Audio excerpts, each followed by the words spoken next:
Wisdom will come, my friend.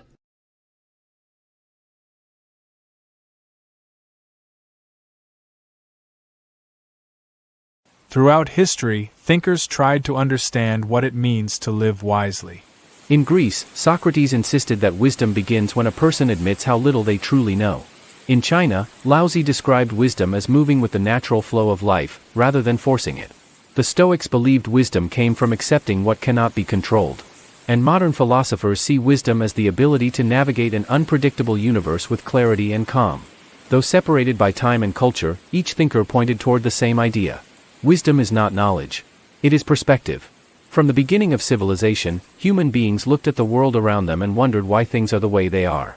They questioned nature, questioned themselves, and questioned the invisible patterns guiding existence. They realized that life is too complex to understand through information alone. Instead, they searched for something deeper. A steady mind, a clear vision, an inner compass. This is what they called wisdom. In ancient Greece, wisdom was tied to self-understanding. Socrates walked the streets of Athens asking questions that peeled away illusions. To him, a wise person was not someone who claimed to know the universe. A wise person was someone who recognized the limits of their own mind. Socrates believed this humility opened the door to clearer thinking, calmer judgment, and a more meaningful life. He taught that wisdom is less about having answers and more about asking better questions. Even today, his method reminds people that certainty can blind them, while curiosity can set them free. Meanwhile, across the world in ancient China, thinkers approached wisdom through the harmony of nature. Laozi observed the effortless order of rivers, mountains, and seasons. He saw that nature never hurries, yet everything is accomplished. To him, wisdom meant aligning with this quiet rhythm. It meant letting actions arise naturally, without resistance or force. He believed that people suffer when they fight the natural flow of events, and grow wiser when they learn to move with it. This perspective teaches that sometimes, the most powerful action is stillness, and the wisest choice is simplicity. Another influential tradition came from the Stoics. Marcus Aurelius, Epictetus, and Seneca lived in a world filled with uncertainty, political tension, and personal hardship. Yet they believed a person can find peace even in chaos. To them, wisdom meant separating what can be controlled from what cannot. They taught that fear, anger, and anxiety often come from trying to control the uncontrollable. A wise person focuses on their own character, choices, and responses, not on external events. This clarity strengthens the mind and allows a person to face the unpredictable nature of life with calm determination. According to the Stoics, wisdom is not about escaping difficulties but meeting them with a steady heart. While these traditions developed independently, they shared a similar realization: the universe is vast, unpredictable, and indifferent to human expectations. Wisdom, therefore, is the art of navigating it gracefully. It is the ability to remain balanced when circumstances change, to see clearly when emotions rise, and to understand oneself even when life feels uncertain. As civilizations matured, thinkers continued expanding their ideas of wisdom. In ancient India, philosophers explored the nature of the mind itself. They observed how thoughts appear and disappear, how emotions influence perception, and how the human mind often mistakes temporary experiences for permanent truths. They believed wisdom involved seeing reality without distortion and recognizing that everything changes and that clarity comes from understanding impermanence. Though their conclusions varied, they all agreed on one point: the mind can either be a source of confusion or a source of insight. Wisdom is what transforms it. As centuries passed, new thinkers emerged with fresh perspectives. During the Renaissance, philosophers looked to the universe with renewed curiosity. They questioned old ideas, challenged rigid traditions, and embraced exploration. They believed wisdom was linked to human potential. The capacity to learn, to grow, to question, and to expand knowledge without fear. Their work sparked revolutions in science, art, and thought, showing that wisdom evolves as human understanding expands. Later, modern philosophers examined wisdom through the lens of the individual.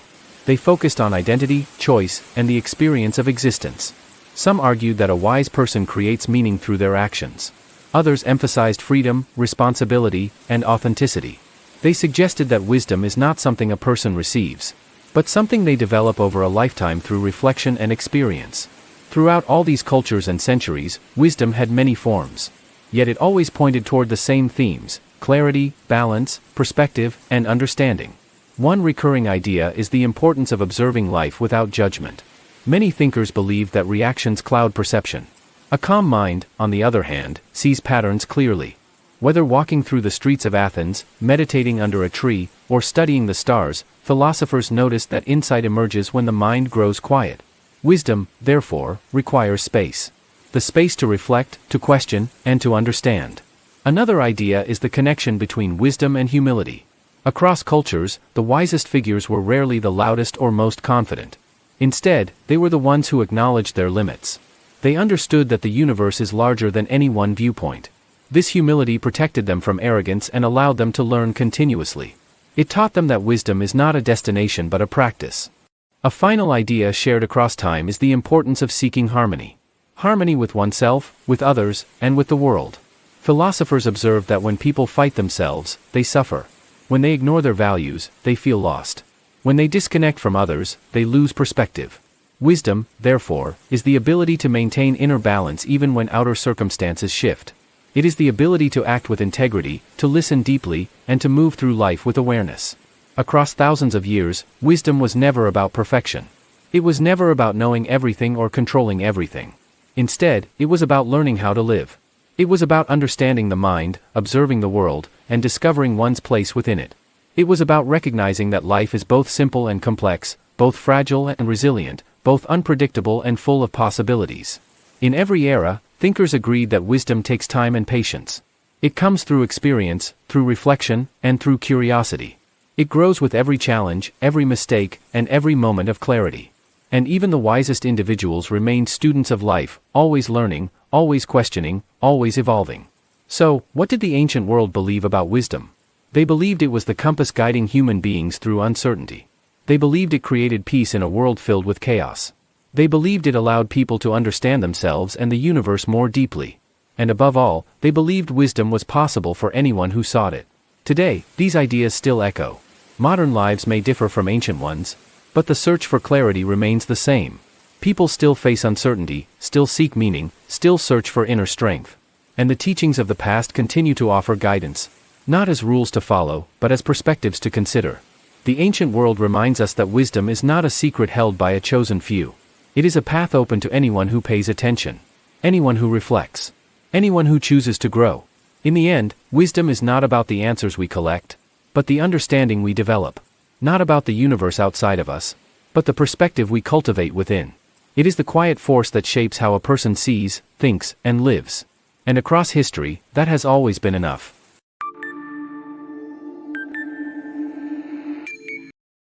Wisdom will come, my friend.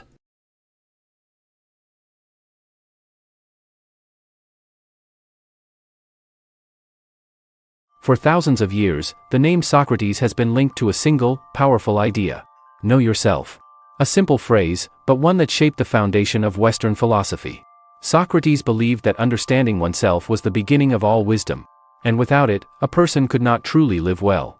But what did it mean to know oneself? To Socrates, it was not about discovering hidden talents or creating personal identity. It was something deeper. An honest examination of the mind, the beliefs, and the choices that shape a person's life. In ancient Athens, Socrates walked the streets engaging people in conversation.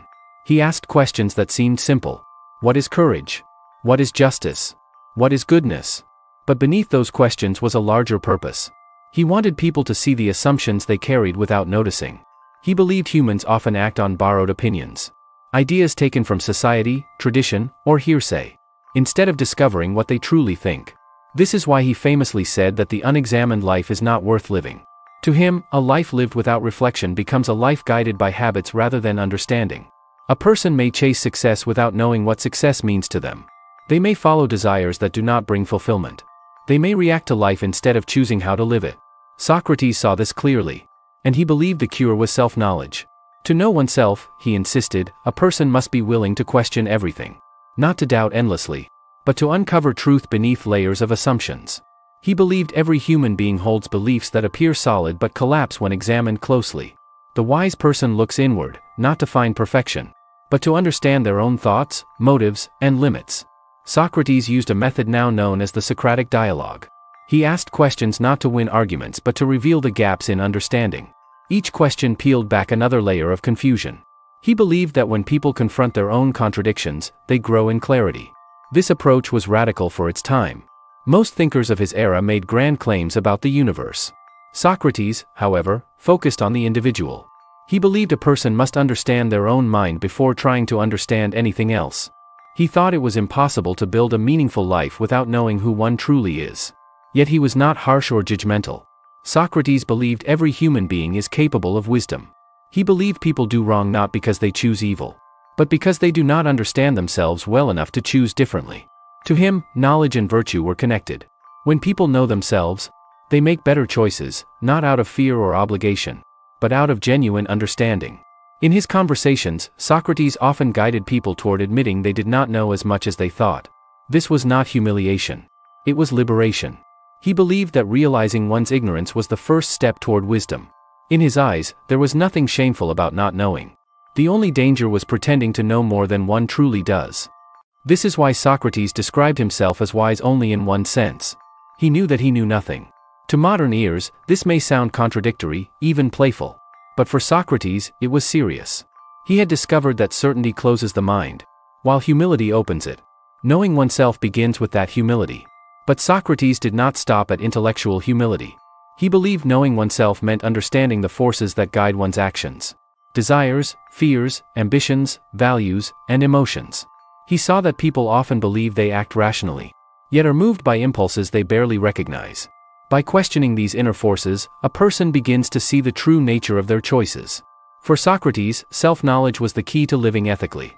He believed a person cannot act with integrity if they do not understand what they believe, what they value, and what they truly want. He believed self-knowledge brings alignment, the harmony between thought, action, and intention. When a person knows themselves, they stop living according to the expectations of others. They stop chasing goals that bring no fulfillment. They stop hiding from uncomfortable truths. Instead, they gain clarity. And with clarity comes freedom. One of Socrates' most powerful insights was that wisdom is a lifelong practice. Self-knowledge is not something a person achieves once and for all. It grows and changes as life unfolds.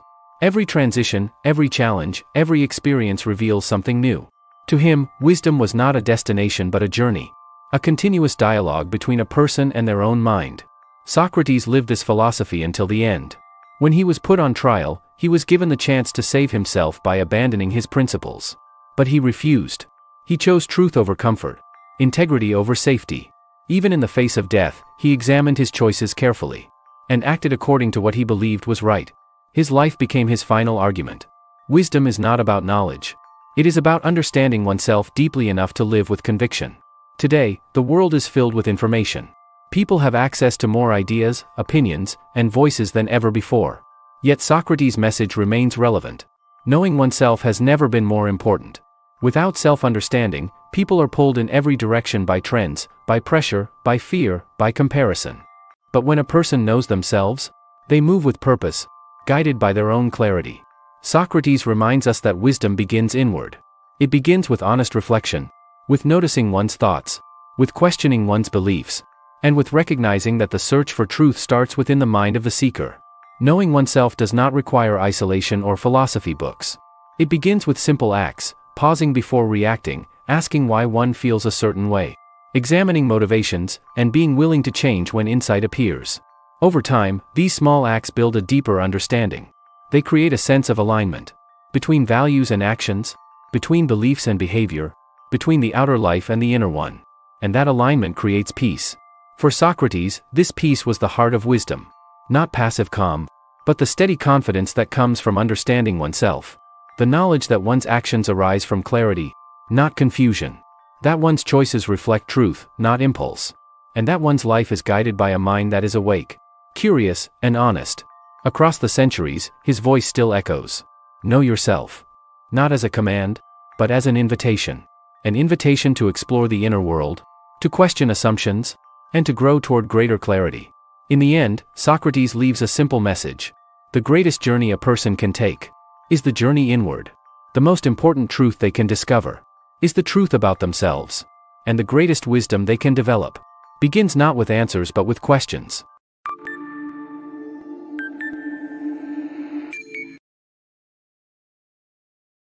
Confucius and the Art of Living Well. For more than 2,000 years, the teachings of Confucius shaped the way millions of people understood wisdom, character, and the meaning of a good life. Confucius never claimed to be a prophet or a mystic. He saw himself simply as a learner. Someone who studied human nature, observed society, and sought to understand how people could live with harmony and dignity. At the heart of his philosophy was a simple belief. A good society begins with good individuals, and good individuals begin with good character. To Confucius, living well was not about wealth, status, or power. It was about cultivating the qualities that make a human being noble. Qualities such as honesty, respect, humility, responsibility, and kindness. These values were not abstract ideals. He believed they should shape everyday behavior. In the home, in the community, and within the mind. The goal of life, he taught, was not perfection, but continuous self-improvement. He believed a person becomes wise not by achieving greatness once, but by choosing virtue again and again in small, steady ways. Every action mattered. Every interaction revealed character. Every moment offered a chance to grow. Confucius taught that the foundation of a good life begins with self-cultivation.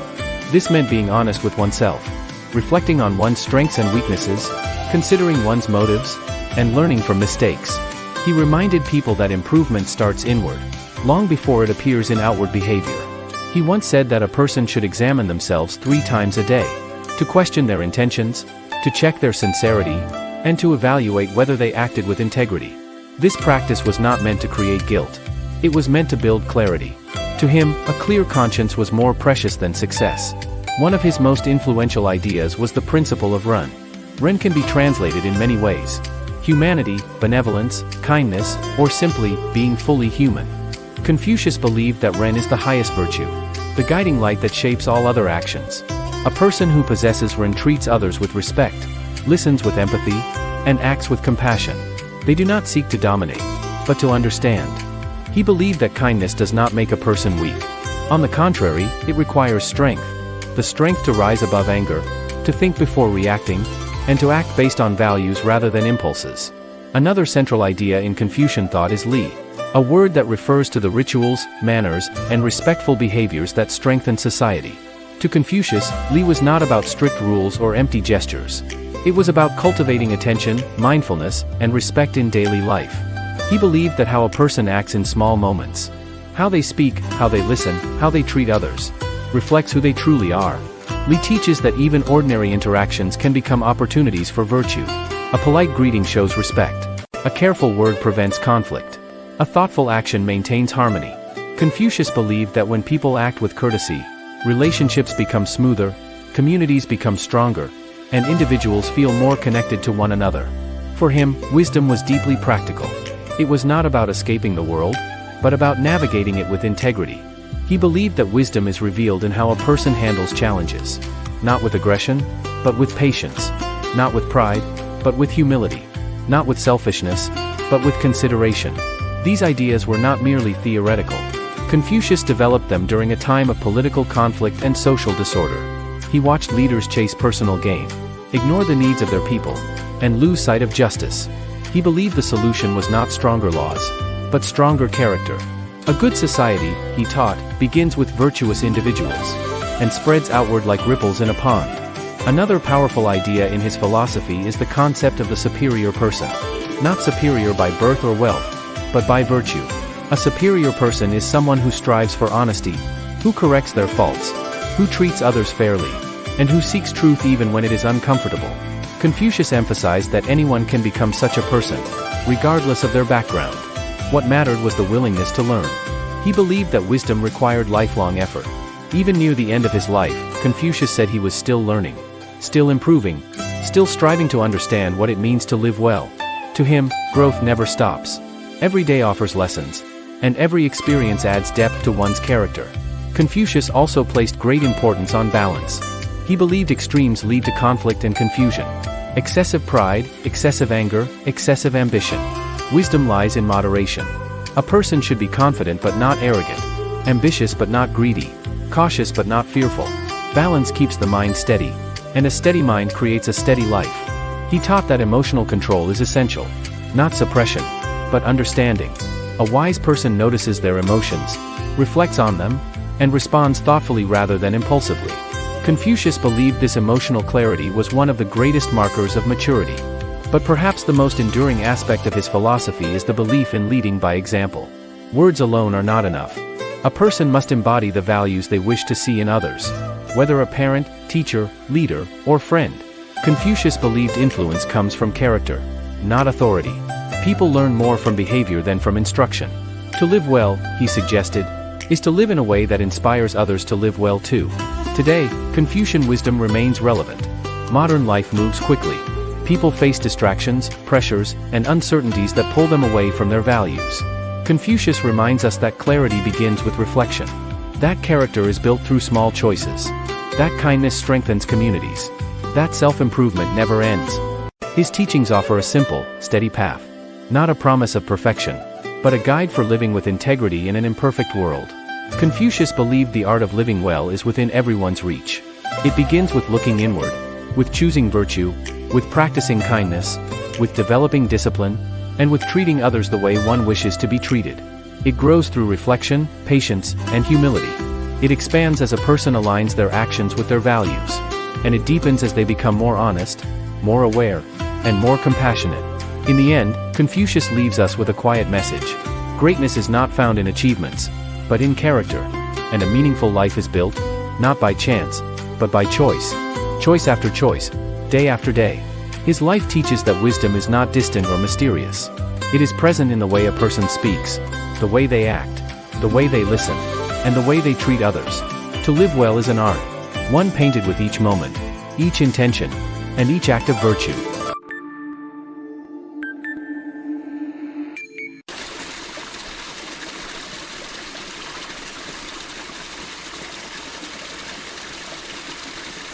Epictetus taught that every human being carries two worlds inside them, the world they try to control, and the world they actually can control. He believed that nearly all suffering comes from confusing the two. When people treat the external world as if it belongs to them, they become frustrated, anxious, and angry. But when they return to what is truly theirs, their judgments, their choices, and their reactions, they discover a calm no one can disturb. He explained this idea with simple clarity. A person may not control the weather, but they can control how they prepare for it. They may not control what someone else says, but they can control the meaning they give to those words. And they may not control whether life brings comfort or difficulty, but they can decide how they meet each moment. In this ability to choose one's inner response, Epictetus saw the foundation of genuine freedom. He often used the example of insult. When someone speaks harshly, most people react instantly, feeling wounded or angry. But Epictetus encouraged his students to pause and examine the situation more carefully. If the insult is true, he said, then the speaker has simply pointed out something real, and there is no reason to be upset. If it is false, then the speaker is mistaken, and their words have no weight. In either case, the power rests with the listener, not the critic. Emotional pain arises not from words themselves, but from the listener's decision to accept them as harmful. Epictetus taught that impressions come quickly, but understanding comes slowly. A person must train themselves to step back from their first reaction. He compared the mind to a skilled guard at a city gate. When a new impression arrives, fear, anger, desire, or excitement, the guard must examine it before allowing it inside. If the impression is exaggerated, misleading, or distorted, it should be turned away. Only impressions grounded in reason should enter. This practice, he said, protects the inner world from unnecessary disturbance. To Epictetus, discipline of thought was not a harsh task but a path to peace. He encouraged his students to reflect regularly on their emotions, their habits, and the ideas they obeyed without question. A person who studies their own mind becomes less vulnerable to confusion. They learn to recognize when they are being pulled by impulse, fear, or social pressure. And once recognized, these influences lose their grip. The student becomes lighter, more aware, and more free. He also taught that people are often controlled by their desires, not only for pleasure, but also for approval, status, and security. These desires may appear harmless, but when someone depends on them for happiness, they become fragile. If the admiration fades, they collapse. If the fortune disappears, they panic. Epictetus urged his students to build their happiness on something more stable, the strength of their own character. A person who values integrity over reputation, and clarity over comfort, cannot be easily shaken. He reminded his listeners that life constantly changes. Fortune shifts, friendships evolve, and circumstances unfold in ways no one predicts. Those who expect stability from the outside world will always be disappointed.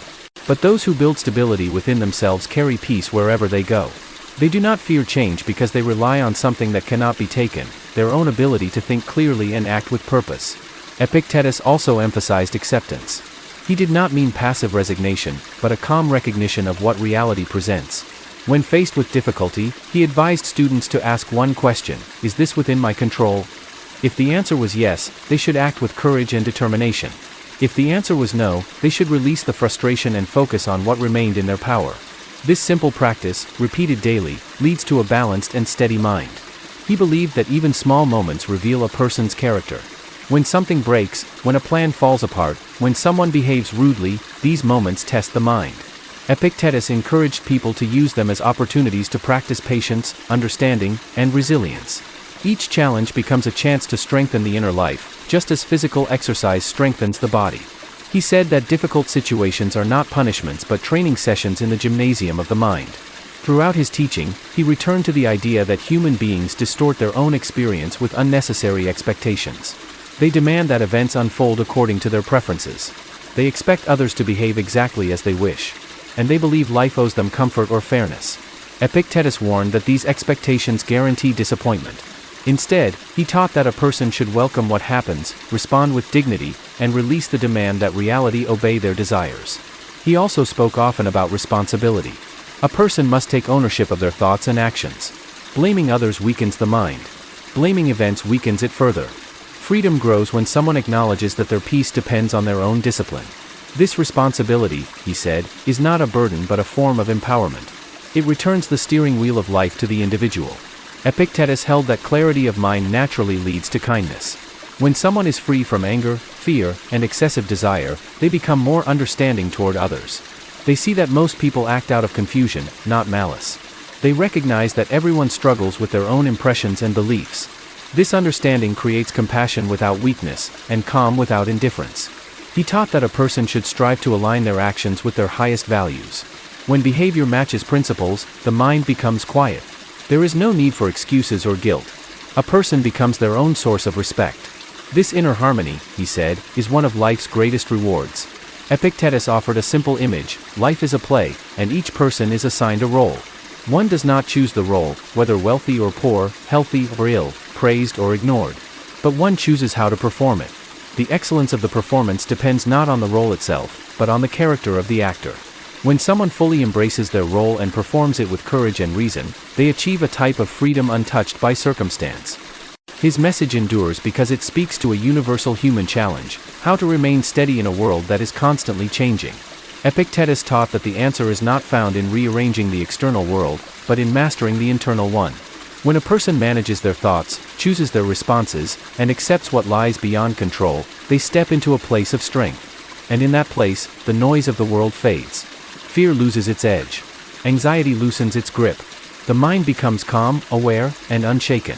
This is inner freedom, the freedom Epictetus believed every human being can achieve, no matter where they begin, and no matter what life brings. Epictetus challenged his listeners with the reminder: if someone speaks ill of you, do not defend yourself against the slander. Reply, he obviously does not know all my other faults. And, no man is free who is not master of himself. When reality does not comply, they feel wronged. But he taught that peace comes from aligning with the nature of things. It is not events that disturb people, he said, but their judgments about them. When someone changes the judgment, the emotional disturbance dissolves.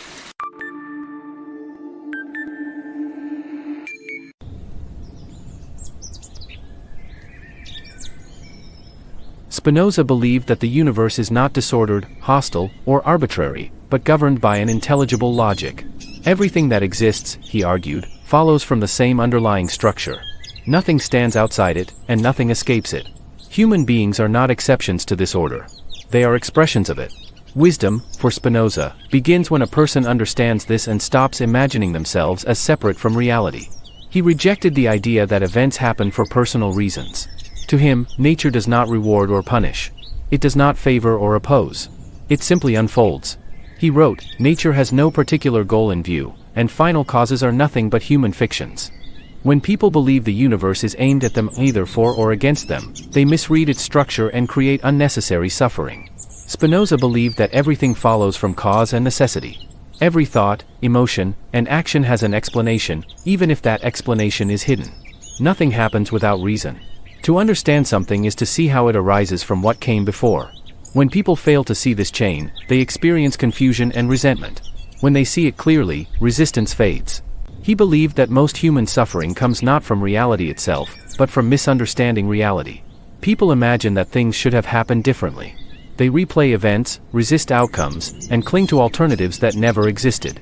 But Spinoza argued that whatever happens follows necessarily from the nature of things. He wrote, "In nature there is nothing contingent, but all things are determined by the necessity of the divine nature to exist and act in a definite way." From this perspective, he redefined freedom. Freedom was not randomness or independence from cause. That, he believed, was an illusion. True freedom is understanding necessity. When a person understands why something happens, they are no longer mentally dragged by it. They move from blind reaction to clear awareness. Spinoza observed that people often believe they are free simply because they are conscious of their desires. But they are rarely conscious of the causes behind those desires. He wrote, "Men believe themselves to be free because they are conscious of their actions, and ignorant of the causes by which they are determined." Wisdom, then, is not denying causation, but seeing it. He paid special attention to emotions. He believed emotions are not mysterious forces but natural events governed by the same logic as everything else. Fear, anger, desire, and joy all arise from how the mind interprets what happens. When the mind misunderstands, emotions dominate. When the mind understands, emotions transform. Spinoza did not teach people to suppress emotions. He taught them to understand them. An emotion loses its power when its cause becomes clear. He wrote, "An emotion which is a passion ceases to be a passion as soon as we form a clear and distinct idea of it." Understanding does not eliminate feeling, but it changes its character. What once controlled the person becomes something the person comprehends. He believed that people suffer because they imagine themselves as isolated beings, thrown into a hostile world. But he argued that everything is part of one unified system. There are no fragments, only expressions. A person is not separate from nature, but a mode of it. When someone sees themselves as part of a larger order, anxiety loses its grip.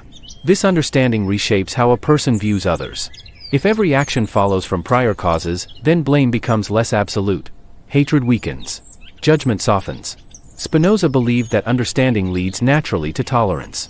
He wrote, "He who understands himself and his emotions loves God, and loves him the more he understands himself and his emotions." In non-religious terms, understanding reality leads to acceptance of oneself and others.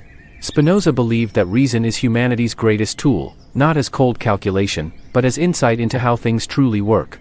Through reason, the mind moves from confusion to clarity. Through clarity, it moves from emotional slavery to stability. Reason allows a person to see patterns where they once saw chaos. He believed joy is a signal of increased understanding. When the mind grasps reality clearly, it expands. Confusion contracts the mind, understanding enlarges it. He wrote, "Joy is the passage from a lesser to a greater perfection." In this sense, joy is not indulgence, but growth. It reflects alignment with reality rather than resistance to it. Spinoza distinguished between passive states and active understanding. A person is passive when emotions control them. They are active when they understand the causes of those emotions. This shift, from being acted upon to acting through understanding, is the movement toward freedom. He believed that people exhaust themselves trying to control what lies outside their nature. They seek certainty where none exists, permanence where change is inevitable. But the universe does not bend to preference. It follows its own logic. Wisdom, Spinoza taught, lies in aligning the mind with that logic rather than fighting it. He rejected the idea that wisdom comes from fear of punishment or hope of reward. A wise person acts well because they understand consequences, not because they expect approval. He wrote, "The wise man thinks least of all of death, and his wisdom is a meditation not of death but of life." Wisdom, for him, was orientation toward understanding, not anxiety. Spinoza believed that hatred, envy, and resentment depend on misunderstanding. These emotions assume that things could have unfolded differently in some absolute sense. But once a person understands necessity, resentment dissolves. Acceptance replaces protest. Not passive acceptance, but intelligent acceptance. He did not claim that understanding makes life easy. He claimed it makes life coherent. When events are seen as part of an intelligible order, they lose their power to destabilize the mind. The person remains grounded even amid uncertainty. Spinoza believed that peace comes not from escaping the world, but from seeing it clearly. The clearer the understanding, the calmer the mind. The calmer the mind, the freer the person becomes. For Spinoza, wisdom was the intellectual love of reality. Not blind optimism. Not emotional attachment. But a deep appreciation for the order of existence. To understand the universe was to feel at home within it. To see oneself as part of its logic was to stand firmly, without illusion. He offered no comfort myths and no guarantees of happiness. He offered clarity. And he believed clarity was enough. To understand the logic of the universe, he taught, is not to dominate it, but to move with it. When a person aligns their thinking with reality, resistance fades. Confusion quiets. And in its place arises a steady strength, one built not on control, but on understanding. That was Spinoza's vision of wisdom. Spinoza believed that wisdom matures as the mind learns to replace imagination with understanding. He observed that people often live inside stories they tell themselves, about intentions, motives, and meanings that are never examined. These stories feel real, but they distort perception. Wisdom, for him, was the gradual stripping away of these imagined explanations and their replacement with clear ideas grounded in how things actually operate. He wrote, "The human mind has an adequate knowledge of the eternal and infinite essence of existence." Wisdom, then, was not something added from outside, but something uncovered through clarity. He also believed that a wise person is less reactive because they no longer take events personally. When something unpleasant happens, the untrained mind asks, "Why me?" The wise mind asks, "What caused this?" This shift changes everything. Spinoza taught that understanding dissolves emotional excess. He stated, "An emotion toward a thing which we imagine simply, and not as necessary or possible or contingent, is greater than toward one which we imagine as free." When events are understood as necessary, emotional intensity decreases. Spinoza's vision of wisdom emphasized mental stability over emotional highs. He believed wisdom does not produce constant happiness, but consistency. The wise person is not immune to pain or loss, but they are less shaken by it. They understand that change is built into existence itself. He wrote, "All things excellent are as difficult as they are rare." Wisdom requires effort because it demands clarity where illusion is easier. He believed that a wise mind seeks coherence rather than control. Most people attempt to dominate circumstances, people, or outcomes. When these efforts fail, frustration follows. Wisdom, Spinoza argued, lies in aligning one's understanding with reality instead of resisting it. When the mind stops demanding that the world behave differently, it gains a quiet strength. This strength does not eliminate struggle, but it prevents despair.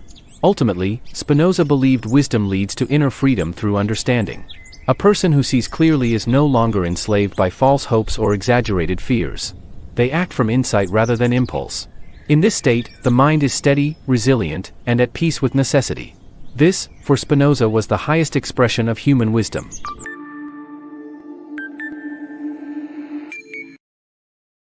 That which does not kill us makes us stronger. Nietzsche believed that wisdom is not found in stability, certainty, or fixed truths, but in transformation. He rejected the idea that a person has a final, finished self. Instead, he saw human life as a continuous process of becoming. To live wisely, he argued, is to participate consciously in this process rather than resisting it. He believed that many people seek comfort in static identities. They want to know who they are once and for all. They cling to labels, roles, and beliefs because these offer psychological safety. But Nietzsche saw this desire for permanence as a form of weakness. Life, he argued, is movement, tension, and change. To deny this is to deny life itself. Nietzsche believed that suffering is not something to be eliminated at all costs. He observed that people often measure wisdom by how well they avoid pain. But he argued the opposite: growth requires friction. He famously wrote, "What does not kill me makes me stronger." For Nietzsche, suffering was not inherently meaningful, but it was unavoidable. Wisdom lay in how one responded to it. He believed that modern individuals often live reactively.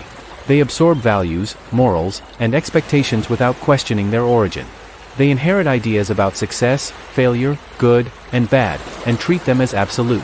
Nietzsche saw this as intellectual passivity. Wisdom, for him, required the courage to examine where one's values come from and whether they truly serve life. Nietzsche believed that many people live according to what he called borrowed meaning. They follow paths designed by others, hoping that approval or conformity will provide fulfillment. But he argued that meaning cannot be handed down. It must be created. He wrote, "He who has a why to live can bear almost any how." Wisdom, then, was not obedience to meaning, but the ability to generate it. He rejected the idea that truth is always comforting. In fact, he believed that many illusions exist precisely because they protect people from uncomfortable realities. Nietzsche did not believe wisdom meant replacing illusion with despair.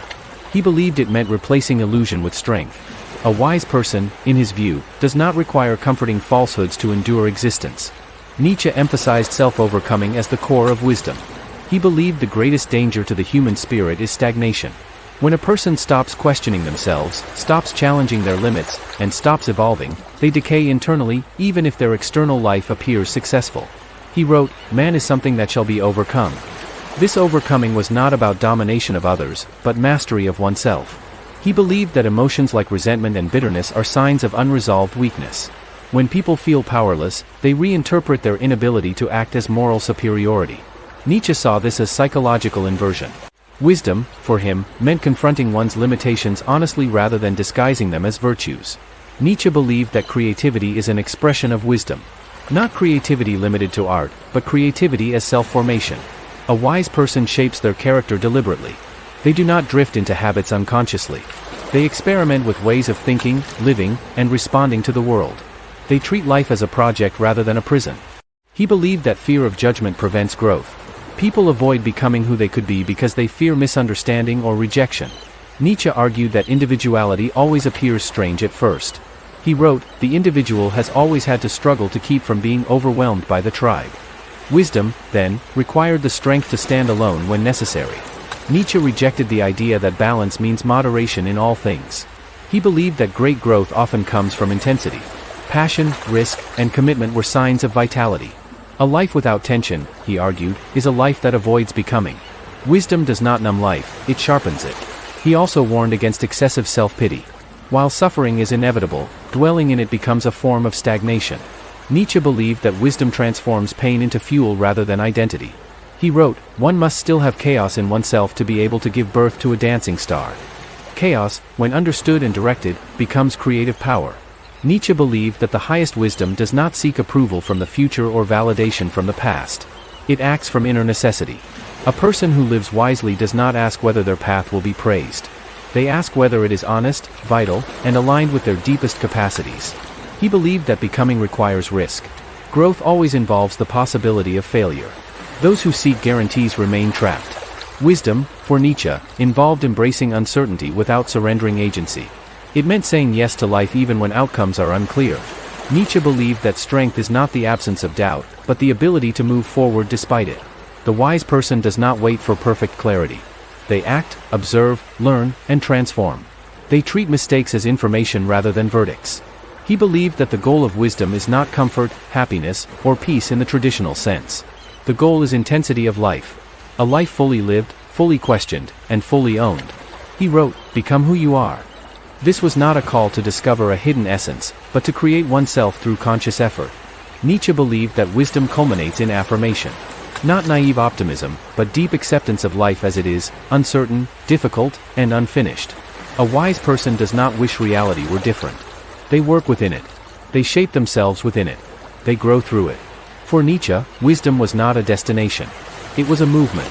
A continual process of becoming stronger, clearer, and more honest. A refusal to settle into complacency. A willingness to face discomfort in the name of growth. To live wisely, in his view, was to treat life as something to be shaped rather than endured. Not by force, but by courage. Not by certainty, but by creation. That was Nietzsche's vision of wisdom. Not peace without struggle, but strength through becoming. Nietzsche believed that one of the greatest obstacles to becoming is the fear of contradiction. People want their lives to appear consistent, coherent, and explainable. They avoid change because change exposes past beliefs as incomplete. But Nietzsche saw contradiction not as failure, but as evidence of growth. A person who never contradicts themselves, he believed, has never truly developed. Wisdom allows a person to outgrow earlier versions of themselves without apology. He warned against living by ideals that weaken vitality. Many moral systems, he argued, were created not to elevate life, but to restrain it. They encourage obedience, self-denial, and guilt rather than strength and creativity. Nietzsche believed wisdom requires examining whether one's values enhance life or diminish it. He wrote, "There are no moral phenomena at all, only a moral interpretation of phenomena." Wisdom begins when interpretation is questioned. Nietzsche believed that honesty with oneself is rare and difficult. People often hide behind excuses, narratives, and justifications to avoid confronting their true motives. Wisdom, for him, required a ruthless clarity, seeing one's desires, fears, and ambitions without disguise. He believed self-deception was more dangerous than ignorance because it creates the illusion of understanding where none exists. He believed that resentment quietly shapes many lives. When people feel unable to act, they reinterpret their frustration as moral superiority. Nietzsche saw this as a reversal of values driven by weakness. Wisdom, he argued, involves recognizing resentment before it hardens into identity. A wise person does not build their worldview around what they oppose, but around what they affirm. Nietzsche placed great importance on solitude. Not isolation, but distance. He believed that constant immersion in social opinion dulls independent thought. Wisdom requires space to hear one's own thinking. He wrote, "The individual has always had to struggle to keep from being overwhelmed by the tribe." Solitude, for Nietzsche, was not escape, but incubation, a space where becoming could occur. He believed that discipline is not the enemy of freedom, but its foundation. Without discipline, impulses rule. Without structure, potential remains unrealized. Nietzsche rejected rigid self-denial, but he admired self-mastery. Wisdom, in his view, involved shaping one's instincts rather than suppressing them. Energy directed becomes strength, energy denied becomes resentment. Nietzsche believed that great growth often feels like disorientation. When old values collapse, there is a period of uncertainty where nothing feels stable. Many retreat at this stage, clinging to familiar beliefs. But Nietzsche saw this collapse as necessary. He wrote, "One must still have chaos in oneself to be able to give birth to a dancing star." Wisdom does not flee chaos, it learns to navigate it. He believed that affirming life means accepting not only pleasure, but difficulty, risk, and loss. Wisdom does not demand that existence be fair. It demands strength to meet existence honestly. Nietzsche admired those who could say yes to life without conditions, without demanding guarantees or protection from suffering. Nietzsche believed that becoming is never complete. The moment a person believes they have arrived, growth stops. Wisdom resists final answers. It remains flexible, experimental, and alive. He warned against turning any philosophy, even his own, into a fixed doctrine. Wisdom, for him, was not a system, but a stance toward life. He believed that the highest form of wisdom is creative affirmation. Not blind optimism, but the ability to transform experience into strength. A wise person does not merely endure what happens, they use it. Failure becomes instruction. Pain becomes refinement. Uncertainty becomes space for creation. Nietzsche believed that life rewards those who dare to shape themselves consciously. Not by imitation, not by obedience, but by courageous self-formation. He wrote, "Become who you are." This was not a call to discover a pre-written identity, but to participate actively in one's own becoming. For Nietzsche, wisdom was never quiet resignation. It was intensity with awareness. It was strength without illusion. It was the courage to live without final answers and still affirm life fully. Wisdom, in his vision, is not something one possesses. It is something one practices again and again through becoming.